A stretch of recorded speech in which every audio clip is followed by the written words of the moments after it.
Phone करके bank fraud करने वालों ने अब एक ऐसा नया तरीका निकाल लिया है जिससे अब देश का कोई भी शख्स, आम हो या खास, वीआईपी हो या वीवीआईपी, अब देश में किसी का भी बैंक अकाउंट सेफ नहीं है।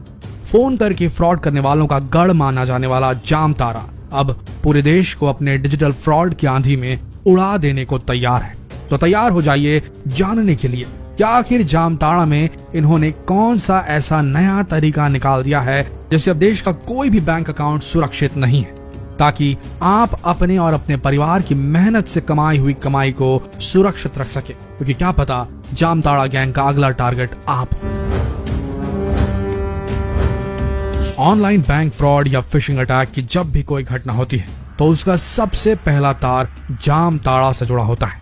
रांची झारखंड से 250 किलोमीटर दूर एक जिला है जिसका नाम है जामताड़ा, और इस जिले में लंबे समय से ऑनलाइन फ्रॉडियों का एक गैंग चल रहा है जिसे कहा जाता है जामताड़ा गैंग। ये जिला इतना फेमस है कि इस पर एक वेब सीरीज भी बन चुकी है नेटफ्लिक्स पर, जो आप देख सकते हैं। आखिर क्यों है ये जिला इतना फेमस? क्योंकि ये वो जगह है जहां पर सबसे ज्यादा ऑनलाइन फ्रॉड और फिशिंग जैसी वारदातों को अंजाम दिया जाता है, या यूं कहें कि जामताड़ा ऑनलाइन चोरों की बस्ती है। आप जानते ही होंगे कि पिछले कई सालों से ऑनलाइन बैंक फ्रॉड की घटनाएं लगातार बढ़ती जा रही हैं और इन सभी बैंक फ्रॉड्स के तार जामताड़ा से कहीं न कहीं जुड़े हुए पाए जा रहे हैं। ये लोग लोगों को फोन करके डराते थे कि उनका बैंक अकाउंट या एटीएम कार्ड बंद होने वाला है, और डर के मारे भोले भाले लोग इन्हें अपना एटीएम नंबर और सारी जानकारियां बता दिया करते थे, और चुटकियों में ये ऑनलाइन डकैत लोगों का बैंक अकाउंट साफ कर दिया करते थे। लेकिन जैसे जैसे ये घटनाएं बढ़ी, लोगों को इस फ्रॉड के बारे में पता चलने लगा और अब उनका ये तरीका पुराना हो गया। लोग इस फ्रॉड के प्रति जागरूक हो गए, लेकिन अब इन जामताड़ा के चोरों ने नया तरीका खोज निकाला है जिसका नाम है ई सिम फिशिंग।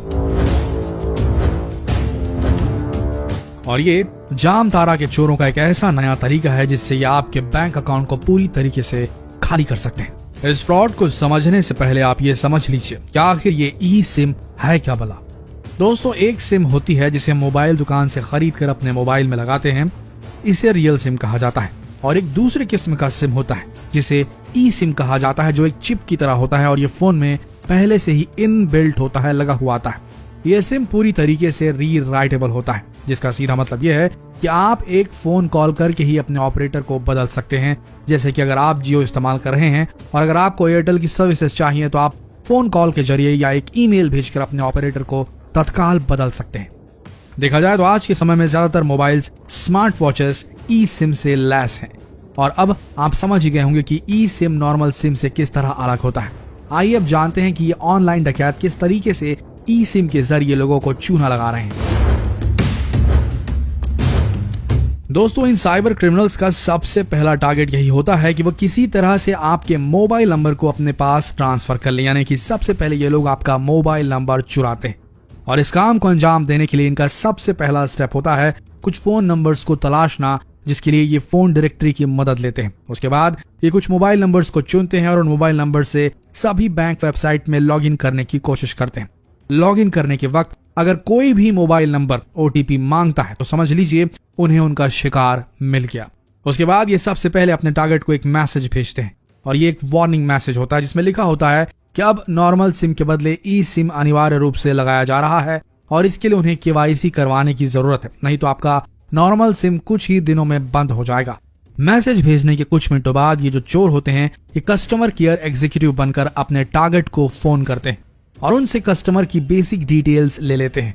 साथ ही कस्टमर से आग्रह करते हैं कि वो अपने नेटवर्क सर्विस प्रोवाइडर को एक ईमेल भेज दे जिसमें लिखा हो कि उन्हें ई सिम एक्टिवेट करवाना है।